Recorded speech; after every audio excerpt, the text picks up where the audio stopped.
Black True Crime is a podcast that researches and discusses murders committed by Black offenders. It is a podcast that anyone and everyone is welcome to enjoy, but it may not be enjoyed by anyone and everyone, so listener discretion is advised. Now, without further ado, this is Black True Crime. Do not go gentle into that good night.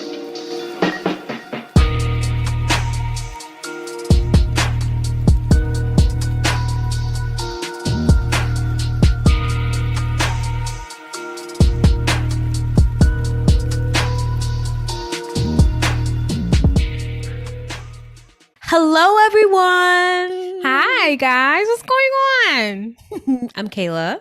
And I'm Kristen, your co-host. And welcome to Black True Crime. If this is your first time ever listening to the show, welcome and hello. Welcome. Thank you for coming. Today, we are covering a case that has been requested by a lot of different people, but one specific person said it first, so I'm going to shout them out in this episode. I'm excited. I hope you guys are too. This is our second one of the week. I don't think Sunday counts as in the same week, but we're just going to do that for this week. Because I'm like, anyone who's not trying to be grammatically correct, include Sunday as this week. Period. I just flew back in from Kristen's place in Dallas. I'm back in Cali now. So we're going to get this recording done and this episode out to you guys as soon as possible. So let's get into it. A couple weeks back, we covered a case where in 2009, a man named Gregory Green took the lives of his wife and her daughter and attempted to take the life of her two sons as well. Fast forward 7 years to a very similar case, this week's killer attempted to do the exact same thing, not once, but twice. And besides sharing a penchant for murdering their families, they also share a last name. Join us, Kristen, please.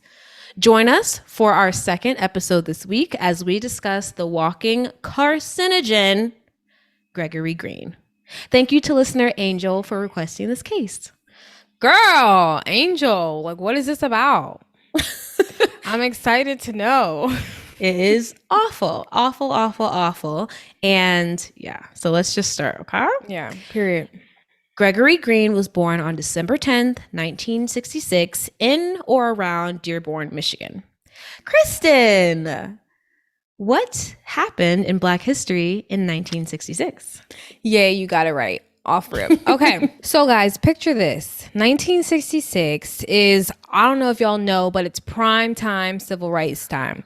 And a specific person who was a part of the civil rights movement was named James Howard Meredith. James Howard Meredith is the first, or was the first, African-American student admitted to the racially segregated University of Mississippi. Wow. Yes, he ended up becoming a big American civil rights movement figure, a writer, a political advisor, and he is even an Air Force veteran. Well, shut your mouth. So Meredith has some stake in the game. So in 1966, Meredith planned a solo 220-mile march from Memphis, Tennessee to Jackson, Mississippi. He wanted to highlight the continuing racism that was in the South. And he also wanted to encourage voter registration after the passage of the Voting Rights Act of 1965. John F. Kennedy is the president at this time. So James Meredith basically heard President John F. Kennedy's inaugural address at that time, and he got inspired to actually apply to the University of Mississippi, a well-known racially segregated university. And basically the goal for him was to put pressure, like put his foot on the neck of the Kennedy administration to enforce civil rights for Black folks. That part. Period. And all of that. So on this march, or during this march, he didn't want any major civil rights organizations involved. He wanted something different. But on the second day of the march, he was shot by a white gunman who was a sniper and suffered numerous wounds. So like somebody came out, was up in the freaking like buildings and was gunning for his head. Yeah. Fortunately, he survived. Period. He was taken to the hospital, and many leaders of the major civil rights organizations actually vowed to complete the march in James Meredith's name. Wow. So yes, and it became a really big march. People from all over the world came to join the march. He ended up rejoining the march, and they actually end up leading an estimated 15,000 marchers. It was the Wow. largest civil rights march in Mississippi.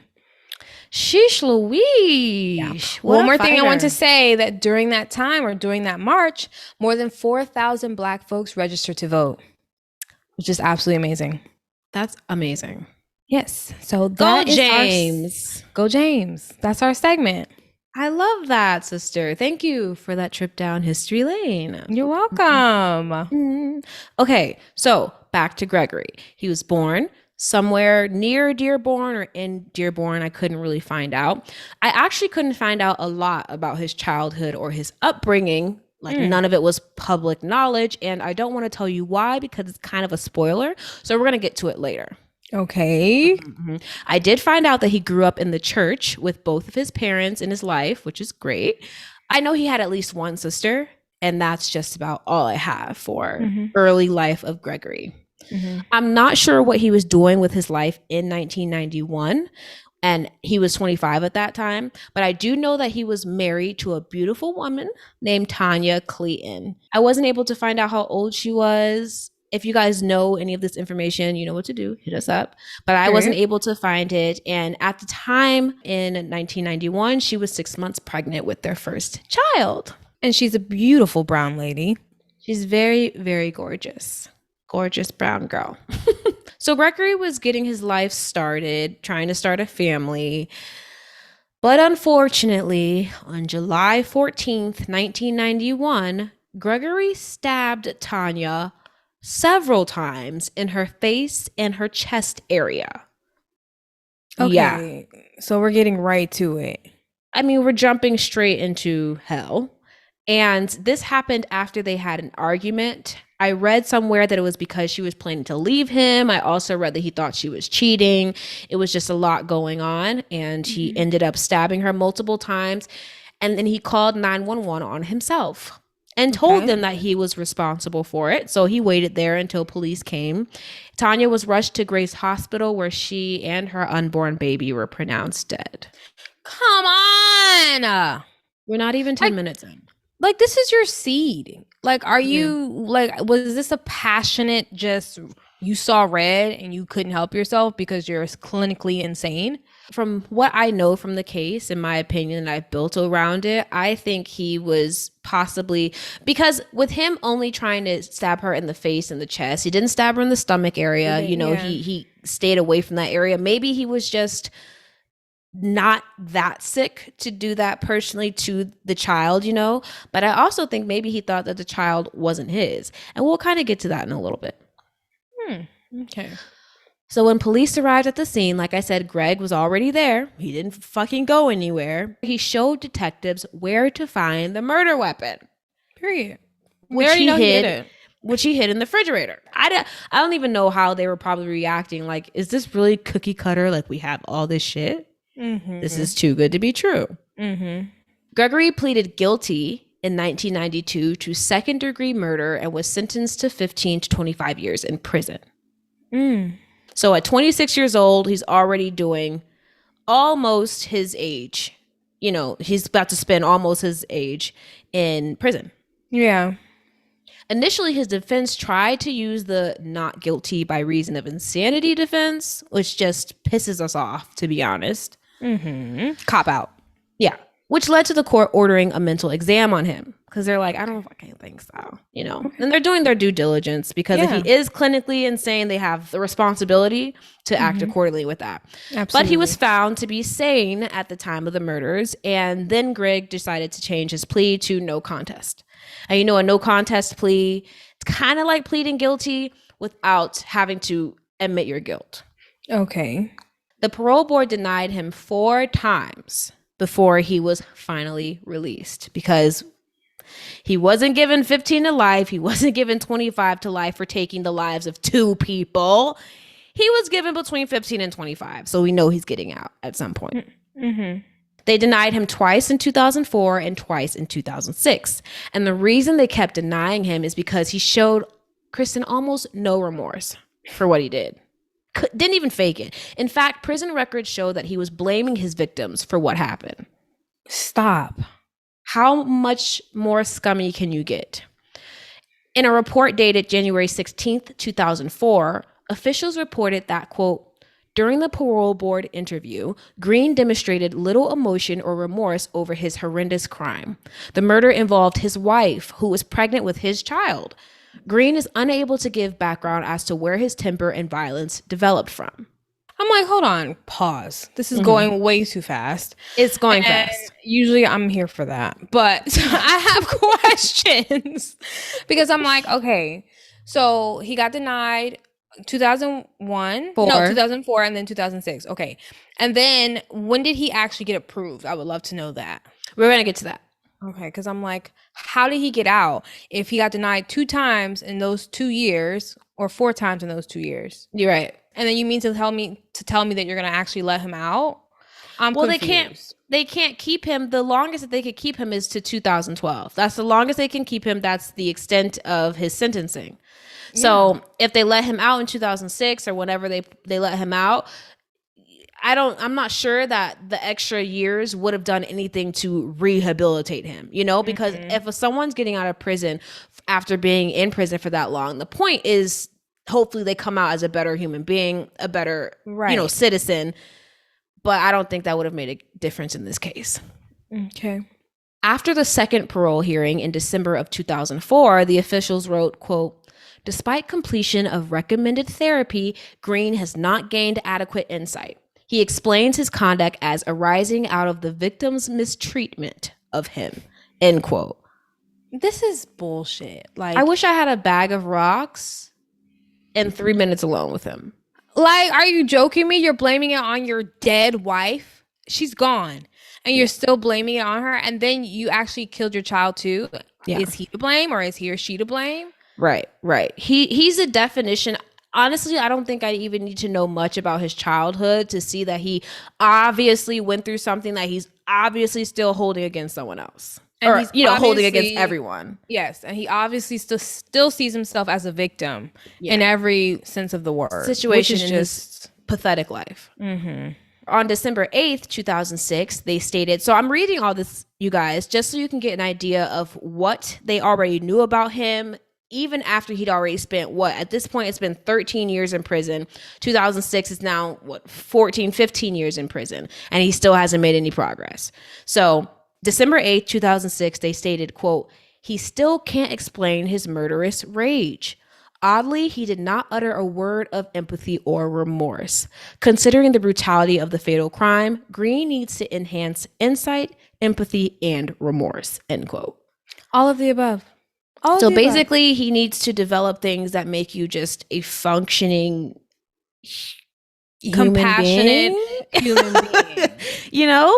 2 years later, the parole board suddenly had a change of heart and said in a report dated February 8th, 2008, quote, reasonable assurance exists that the prisoner will not become a menace to society or to public safety. What reasonable assurance? If the man has failed parole hearings 4 times previously in the last 4 years, you think, oh, this time he's got it right. Why? What did he do? Apparently, he had a great inmate record.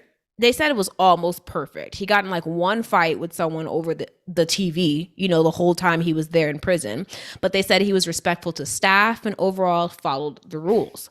They felt that there was no reason to think that he would be murderously violent ever again, even though he's had this same exact great inmate record when he was reviewed in 2004, when he was reviewed in 2006. And the parole board ended up coming out and saying, listen, determining if someone deserves to be put on parole or not legally is not tied to if they show remorse or not. Okay. So a criminal can do what they've done. And even if they're not remorseful, that does not keep them from being able to be released. Even though from the comments that we've read from his prior parole interviews, they used the fact that he had no remorse as the reason that he should have still been in prison. You get what I'm saying? Yes. So now in 2008, they did a whole 180 and they're like, well, it's okay if he doesn't show remorse. He is a good prisoner in our prisons for the last 16 years. So we can let him out now. Okay. Well, that's probably their loss. It's probably what's going to happen next is going to basically foreshadow they shouldn't have done that. Like, I hope they're receiving therapy for this shitty decision that they made. But at the end of the day, he was still going to be let out by 2012, regardless of their choice in 2008, you know? Yeah, and I get it. Like, they're saying that remorse isn't a factor because, to be honest, anybody can fake remorse. Anybody can say, "Oh, I feel remorseful," and then not really give a damn. Right. So in that report that was dated February 8, 2008, they didn't mention the victim blaming, constant victim blaming that he'd been doing over the past years. You know, the lack of empathy that he showed. They didn't mention any of that, which to me was super, super fishy. But they did, however, take into account that Gregory Green seemed to have a very determined and dedicated support system outside of prison. So remember when I said Greg grew up in the church? Well, it seemed like he kept in touch with his church folk because Apostle Fred Harris, who was a pastor at a local church, supported Greg and would even visit him in prison. Which isn't too surprising. We've seen that, you know. Yeah, we've seen it. Preachers like to help people that, you know, we feel like shouldn't be helped, or most people feel like shouldn't be helped. So in 2005, Fred Harris wrote to the parole board on Greg's behalf, saying, quote, and this part really, really disgusted me. Gregory and I were friends before his mishap, and he was incarcerated. So let's just stop right there. He called the murder of 2 people a mishap. A mishap. That shit rubbed me real wrong. I don't know. I felt like he was trying to diminish the seriousness of it, you know? For sure. You telling me you murdering a child, an unborn child, is a mishap? And I like can a understand, oops. Like a oopsie daisy. He's showing that he, I guess, has empathy for Greg because he's like, you know, okay, I've known Greg. This was just a mistake. So I understand where he's coming from, but it's still disrespectful to the victims. Completely disrespectful. And the victims' families. Because I'm sure they were at his parole hearings talking about, hell no, don't let him out. Right. Fred went on to say, I feel like he has paid for his unfortunate lack of self-control and the damage he has caused as much as possible and is sorry. This will not restore the lives that were taken. He will carry that with him for the rest of his life, end quote. So we don't give a fuck what he's carrying for the rest of his life. He can carry that shit in jail for the rest of his life, not on the streets. The thing is, he was getting out regardless, like you said. Like, this is just a matter of, okay, is it going to be lesser than the term? Right. And when he said that, less than is totally a thing. Lesser than something is less than this, or something is lesser than. Yeah, okay, that sounds a little off. Either way, fuck, are we on Grammarly? Either way, I feel like him saying that, oh, and he's sorry for it, I kind of feel like a piece of me is thinking like the preacher's lying. Yeah. Like, you know what I'm saying? Like, he's just trying to write something that feels like empathy, feels like something that it's not. Like, I'm not getting a good vibe from this. I feel like there's definitely manipulation going on. And Fred, sir, you just should have kept your head in the sand in the dirt and kept it moving, because this is the wrong person to try to get free. I'm gonna tell you that right now. Okay, he wrote to the parole board again in 2006 saying, quote, I've noticed a great deal of growth and his understanding has matured quite a bit, as well as his processing skills. If he was to be released, he would be welcomed as part of our church community, and whatever we could do to help him adjust, we would, end quote. It's like, is this your son? This is giving me like, this is family member vibes. I know the Lord is good, but child. I mean, he knew him before. Like, if he grew up in the church, he could feel like a son to this guy. Or I don't know if he grew up in that specific church, but you know, he said that he knew Gregory before the murders. So I'm not sure if he was actually released in April, but I do know that he was released in 2008. Okay. An official even said that, quote, he had family and community support. Those are the kinds of things our board looks at when deciding whether to parole someone. So they told you just straight up. I guess if you have people in your corner, they'll let you out. I guess so. Note to self. Have me a support system if I ever go to jail. You know? Learn how to cry on cue. I don't fucking know. Terrible. So Gregory's the fuck out of prison. And 2 years after Gregory was released, so he's 44 at this time, he was working at the Detroit airport. And he's a married man again. Okay. Yeah. He married. Go ahead. What you got to say? This story is just moving way too fast. Like, Kristen, it feels like it's moving so fast because usually we kind of like coaxed our way into the background of that person's life. Exactly. By looking at their past and stuff. We don't have that right now. We don't have that. I'm like, but even saying 2 years later he's married now, like, damn, bitch, like that was fast. Like even well, he wasn't doing shit in those 2 years. Let's be real. So yeah, Gregory is a married man, and he married a woman named Faith Harris. Harris, that sounds familiar. Very familiar, sis. What the heck? Yeah, she is the daughter of Apostle Fred Harris. Kayla, are you joking me? I'm not taking Kristen. Am I taking the piss? No, I'm not. Like, this apostle must be doo-doo-doo, or he must have heard from the Lord himself, because you got me messed up. If you think I'm letting my daughter marry a man who just murdered his wife and his unborn child. Are you joking? Maybe the apostle really from the bottom of his heart believed that this man had changed. Maybe it was it's the gullibility for me, because I have been gullible. You know, you used to be gullible, Gilly. But at this point, we're all talking about. You're always trying to bring out my dirt, my mess. Like, listen, because you don't like to be. I used to be gullible. Like, yeah, because you was gonna not say anything about it. And let's be real, I was going to say I can talk my shit about my life. I was very gullible, and still I am a little gullible. I'm not gonna lie. She has her moments, you guys. Because I like to see the good in people. I don't like to see, chalk someone up to the mistakes that they've made in the past, Right. And I think that's what Fred was trying to do. And with the help of the Lord, he was just as forgiving as Jesus Christ himself, because he let the man marry his daughter. Not really like he could stop him, but. No, you can stop. Like, what? But I don't know. Certain people. But I was going to say, like, yes, forgiveness is great. But to go ahead and place your daughter as tribute, like, it's just very weird to me. Very, very, very, very, very weird to me. Yeah, so they're adults. Faith is an adult. She can make whatever decision she wants. I doubt Fred like threw, her at Greg or anything like that. It may have just happened because once he got out of prison, they became very close. He was a part of their church community. So maybe it's just one thing led to another type of thing. Mm-hmm. So they got married December 18th, 2018. Faith already had 2 children from a past relationship. So she had her eldest son, Chadney, and her daughter, Kara. So Greg became a stepfather to them. They became like, a little blended family. Greg didn't have any kids. Yeah, we know that piece of shit. And Faith and Greg would go on to have 2 little, sweet, precious girls. Wow. The oldest out of those 2 was Coy. And then a year later, they had Kaylee. Oh, I love it. And they're super, super cute little girls. They remind me of how close we are, in age. Let me see Coy and Kaylee. Mm-hmm.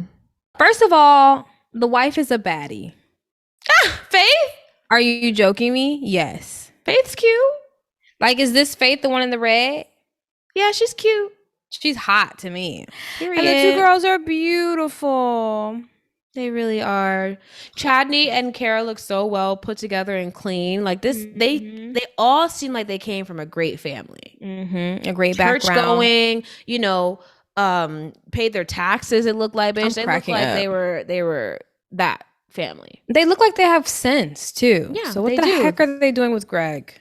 Sometimes following the Lord doesn't make sense to anyone else. And that's the truth. That's why I think I really think that's how this situation happened upon them. By 2013, after just 3 years into their marriage, Faith, who was 39 at the time, was ready to call it quits with this motherfucker. Okay? Already. Over it. She was so ready that she actually filed for divorce that year, and she filed for a restraining order. So, when the restraining orders come, threats have been involved. Physical violence probably has been involved. She's fearing for her life. Fearing for her safety. Absolutely. In her divorce filing, she cited a breakdown in the marriage relationship, but for some reason, the paperwork didn't actually go through. Mm-hmm. In regards to the protection order, the judge decided to deny the order on the grounds of insufficient evidence. Are you? The evidence is this man spent 15 something umpteen years in prison for killing his wife. That's all the evidence you need. Thank you, Kristen. And it doesn't seem like any of that was taken into consideration. None of it. I'm telling you, bro, every case we have, Kayla, it feels like maybe 5% of the cases the justice system doesn't fail.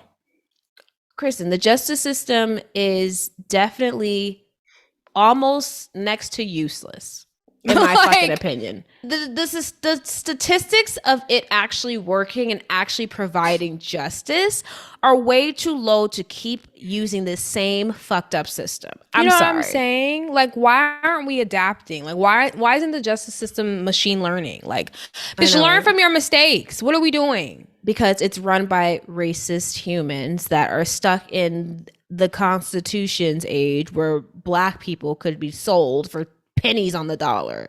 Bitch, don't talk to me. Okay, so back into this horribleness. Faith wrote in her application to the court that, quote, "We're filing for divorce. He's being belligerent, kicking things, threatening me and saying if I don't leave, things are going to get ugly. Jumped at me like he was going to attack. This went on for hours," end quote. Wow. You would think, like we already discussed, that the documented violent past that literally anybody with anything can see that this man is violent and they should approve this protection order. But they didn't. Right. And I'm not even just talking about the murders he committed. I'm talking about the domestic violence calls that police was getting from the home. But the court said because there hadn't been a call in the last 3 months that they weren't using that in their deciding corny whatever. As F. Y'all can't even get somebody from the back of the jail cell to a court case in 3 months. But then now you want to tell me, oh, this phone call, because it didn't happen in 3 months, it doesn't make no sense to us and doesn't apply. That's just dumb. Pick and choose. Yeah. I don't have time. Yeah, that's what I'm saying. The justice system, clearly the laws are subjective, bitch. Because judges pick and choose when the fuck they want to like actually uphold what needs to be upheld. I feel like if a woman is coming to a court at all fearing for her safety, bitch, don't question her and don't interrogate her. Just give it to her. It's not hurting anybody. Right. Give her the protection order. That part. It's not hurting anyone. So with all her attempts at protecting and distancing herself from this man failing, she found herself still with him. He was released from parole in 2010, so he was only paroled for 2 fucking years after being released for murder. And apparently he was staying out of trouble with the law for the most part. By 2016, he was working and even received a learner's permit for a commercial driver's license. And that's for people to like drive trucks. So I guess he was taking baby steps into the direction of being an actual adult. And by this time, he's what, 40? Literally, he's 40. Yeah. I think he's 40. No, I did do that math right. He's 50. He's 50. He's 50? Yeah. Wow. But the relationship between Faith and Greg still wasn't working. So in August of 2016, Faith would file for a divorce from Greg again. And just a month later, Gregory Green's uncontrollable jealousy led to him doing the unthinkable again. Like, ill. Like, you sound like a walking, talking, big ass baby. Yeah. Like, and you sitting here lashing out, throwing tantrums, and taking people's lives. Full blown wearing a diaper, full blown, nah. You know what I'm saying? Woe is me. And oh my God, I can't even, it's just going to make you mad, sis. You want to take a break? I'm already upset. Like, I want to dive deep into, like, I'm sad that we don't have some background on him because I feel like some type of woman detrimentally hurt him and destroyed him and made him not trust. And then he does, and then they do something and he's pissed off and he wants to lash out. It just sounds like a big kid. Yeah. Big ass baby. Mm-hmm. In the early morning of September 21st, 2016, all right, just trigger warning, y'all. It's going to get a little fucking terrible. Greg forced 19-year-old Chadney at gunpoint to tie his sister, 17-year-old Kara's hands together in the basement of their home in Dearborn Heights, Michigan. Faith was duct taped and zip tied by her husband. And Greg forced Faith to watch as he shot both of her children 3 times, killing them. Oh my God. Yeah. I want to go to jail. I want to go to jail too. I want to go to jail. Kayla shot her kids. Those are her kids, not his kids. And then you think that you're gonna make me watch as you shoot my children? That hurts my soul. I mean, when I read that, I was like, the definition of demonic, the definition of evil, the definition of a hurt, broke, low down, trifling ass, small man. I'm pissed off at the apostle too. Like, where the heck is your black ass? You know this man. You've been dealing with this man before and during his jail prison sentence. He's come out. He's married your daughter. Now your daughter is fearing for her life. Where are you? Exactly. Now it's your turn to offer yourself as tribute and go to jail. Because what are we doing? I think there had to be someone that was going to step up on her behalf And because check him. where are the signs? The signs are right there. She's putting out a restraining order on him. Like, who's going to be there to protect her from this man? And it's really sad because not only Faith had to suffer, but the kids, Kayla, oh my God.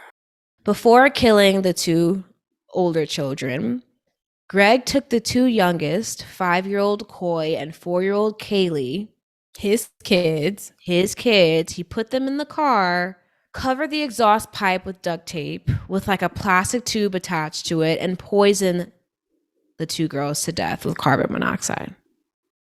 Kayla. Yeah. What are we doing here? Kristen, I told you, we've taken a trip to hell, to the pits of it, and Gregory Green is there. I want to go back. Like, I don't like this. I don't want to be here either, but we're here and we got to finish it. So, Angel, why did you fuck us up like this? Why did you have to pick this case out of all? Like, dang, Angel, where did you get this from? This is Where'd you find mess. this? Yeah, this is like his up. 2 children, his baby girls. When you look into your kid's eyes, you see yourself, and you were willing to kill them. Yep, to hurt, and you're their not mother. insane, right? To hurt someone else, right? So while he was doing this, I don't remember at what time during the attacks, but he ended up attacking Faith. He shot her in the foot. And he ended up slashing her across the face. He slashed her so deep that she had to be rushed to the hospital in critical condition because she lost so much blood. And according to her, she was in like a coma for a couple days because of it. And that she has nerve pain in her face to this day because of how deep he cut her and how damaged it is. So Faith is alive. Yes, Faith is alive, but unfortunately all of her children passed away. And at around 1:15 a.m., that's when Greg called the police and waited for them to arrive. Yeah, once again, he told officers that he had shot his family and that they were inside the house. This is a man you don't want to ever trust again. No. I'm sorry. Guys, hello. Love you so much. If someone has killed someone before and spent time in jail, actually didn't even spend time in jail, bitch, if someone killed somebody, don't date them. Don't fall in love with them. Let's go farther than that. If somebody kills somebody that can directly in some way relate to your position in their life, don't even go there. Yeah. Because that means that's now a personal offense and you've stepped into the actual position that he just took somebody else out of. That means you're next. Or you could be. High probability. So just stay away. If there's smoke, there's fire, bitch. And it's not the good kind. It's not the good kind. Ugh, we love y'all. So rest in peace to Chadney. Rest in peace to Kara. Rest in peace to Coy. And rest in peace to Kaylee. What the hell? When the time came for the funeral, more than 1,000 people showed up to the Detroit First Church of Nazarene to say their goodbyes to the children. The funeral lasted for about 2 hours and Faith was out of the hospital. So with a little help, she was able, to be there and say her goodbyes too. Like if that apostle would have got up there on that stand, I would have been looking at him like. I think he did. There was a little bit of video footage that's on YouTube that you can see of the actual funeral. He was there. Faith would later say that her dad was taking the deaths, harder than anybody. He actually had a stroke shortly after the children died, and he was just they weren't doing well. Her parents were not doing well. And I understand, like, I've been bitten in my behind for forgiving people. Yeah. But this cuts deep, and that is no pun intended. Like, this is like so hurtful to me, and I'm glad that he felt the gravity of, like, damn, like, I could have been, if I stepped into this role and, like, did something different, things could have been different. Well, that's how you know his heart was probably in the right place. Like, he really was just trying to help. Yeah. Wow. So Chadney and Kara's father, who's Chadney Allen Sr., was also present and said goodbye to his children as well. This is so sad. They did like a little interview with him, and he was like, was saying, I hope Faith didn't know that he previously had killed, his unborn child and his wife. Because if she knew that, why would she why would she put herself in that situation? That's what he said. So obviously she wasn't communicating with him too much about what her man was doing, because he had no clue. Can you imagine trusting the mother of your children and then finding out that she accidentally put them in the worst harm's way possible? Just heartbreaking. This whole shit is sad.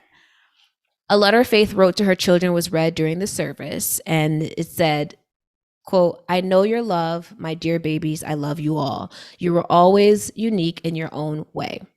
And then she went on to describe her children. So she said, Chadney Allen Jr., he was her big little man who loved to give tight hugs. She said he'd recently graduated from the Specs Howard School of Broadcasting with a certificate in digital media arts, and he wanted to be like a camera guy, producer, that type of thing. Period.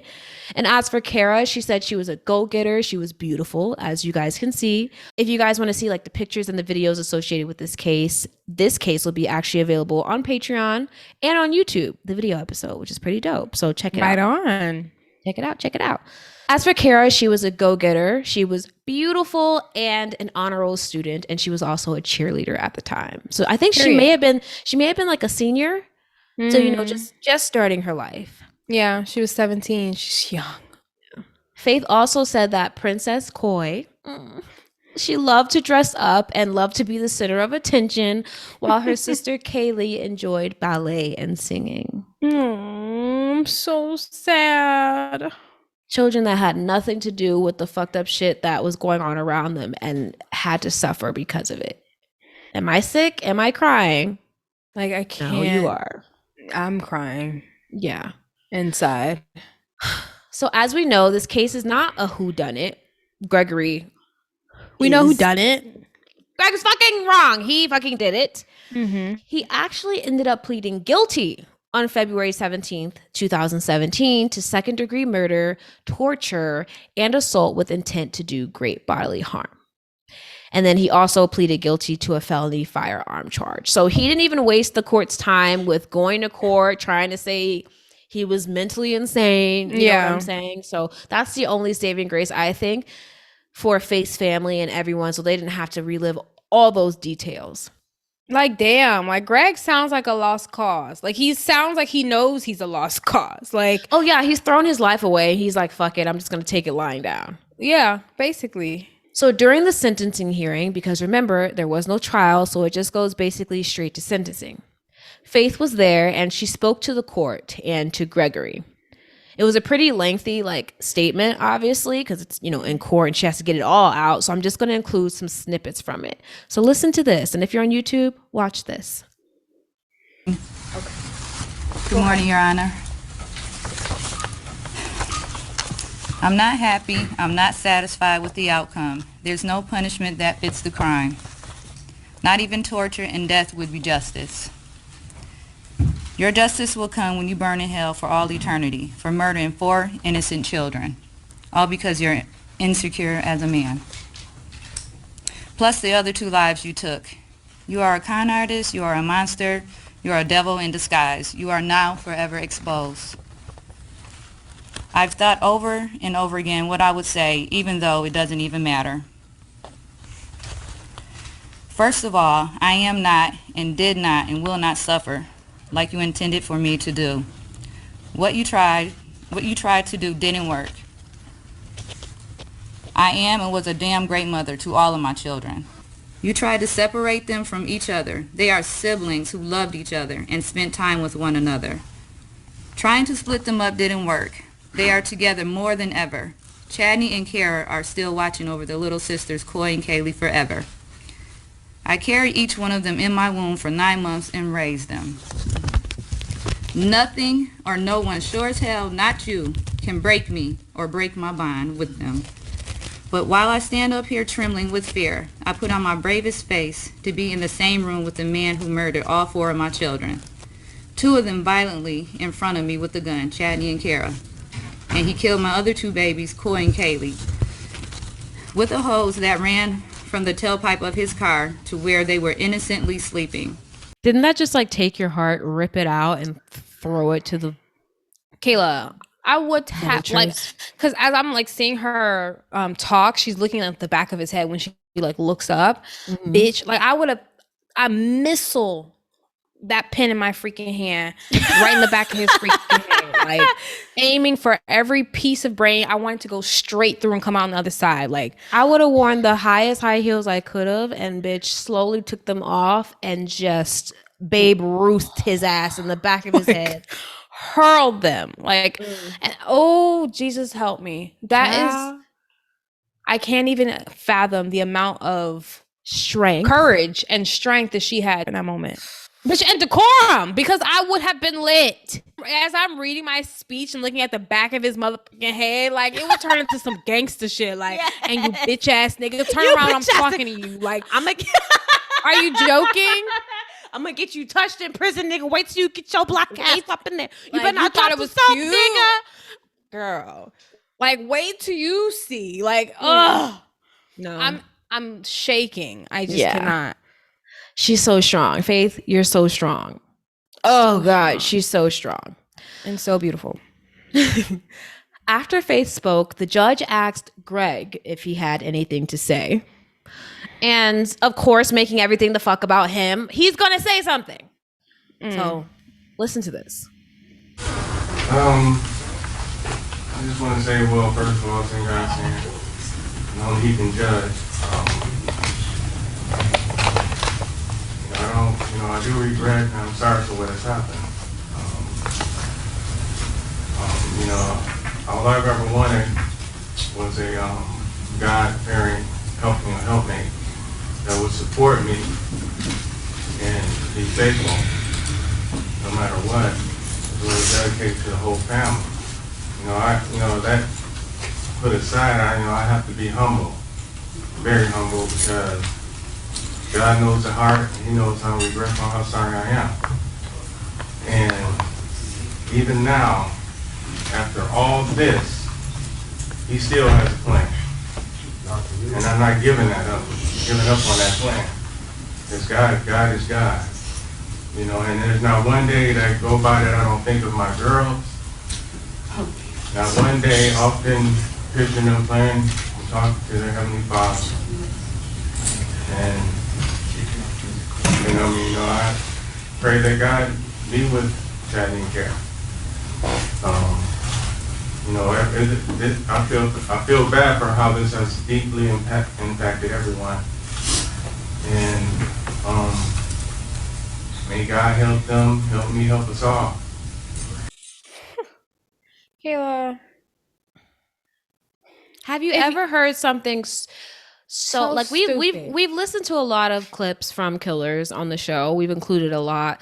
But for some reason, like this one, and seeing his stupid fucking dirty, crusty iguana face just makes me feel like he's the definition of the type of people that give God a bad name. Like God still has a plan for me. Like, are you preaching right now? I have to stay humble.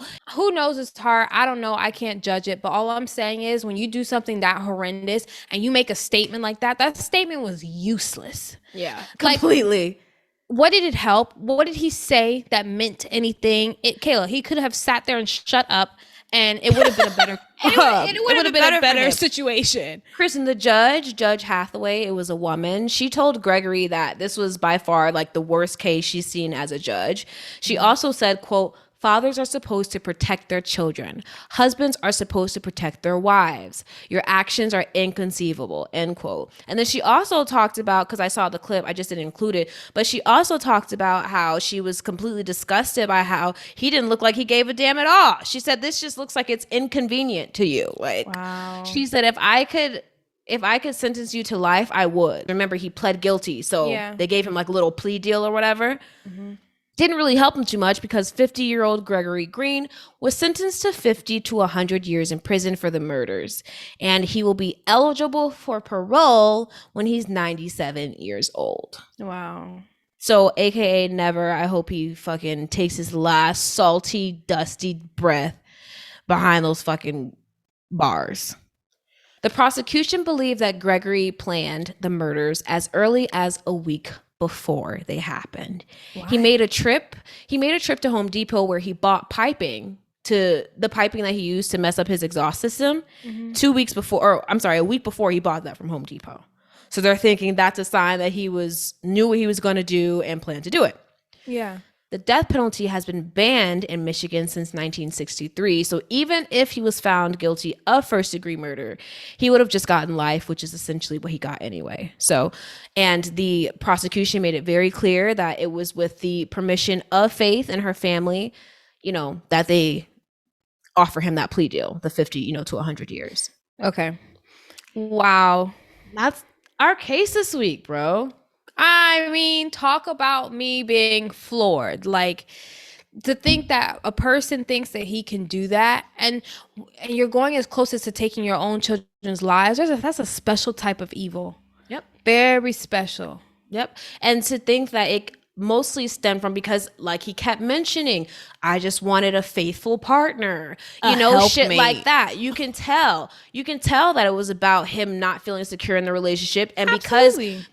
because a month after Faith filed for divorce again, he kills her children in front of her.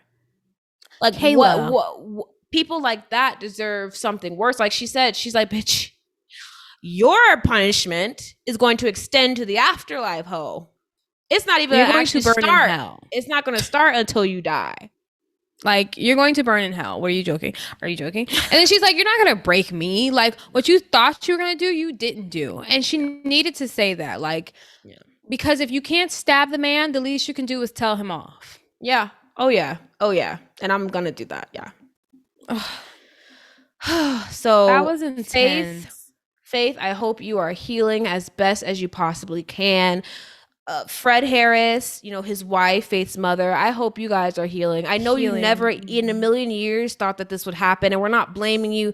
There's no way to blame you. The only person we can blame is Gregory. It's just such a shit situation overall, and 4 babies lost their lives, and it's just so sad. So, Angel, I don't know, girl. I don't know if I like you. I'm just kidding. I was about to say, But this, I like you, but this case, girl. but girl, like, don't do that again. Don't do that again. Don't do that. Oh. So we love you guys. This was episode 49. Episode 50 is going to be fucking crazy. Like, this case is crazy. I'm so excited about it. Tune in next week on Thursday. It'll be up. I might even post it on YouTube. Psych. Subscribe to Patreon and you'll be able to see it. You'll be able to see it. Don't be playing with folks. Bye, you guys. Thank you for joining us. Yes. Get We'll you see a you next cleaning- time. Yeah, get you a cleansing palette because you're going to need it. Yes. Actually, cleanse your palate by reviewing us on Apple Podcasts and Spotify if you enjoy the show and the episodes. It really helps us get the word out to other people and, raise our rating because people be trying to fuck with us over there. So if you fuck with us, go show love. Now, before we go, as always, be safe, protect your peace, and protect your space so we don't have to cover your case. Period. Bye. Love you. Bye. You have a right to kill me. You have a right to do that. But you have no right to judge me.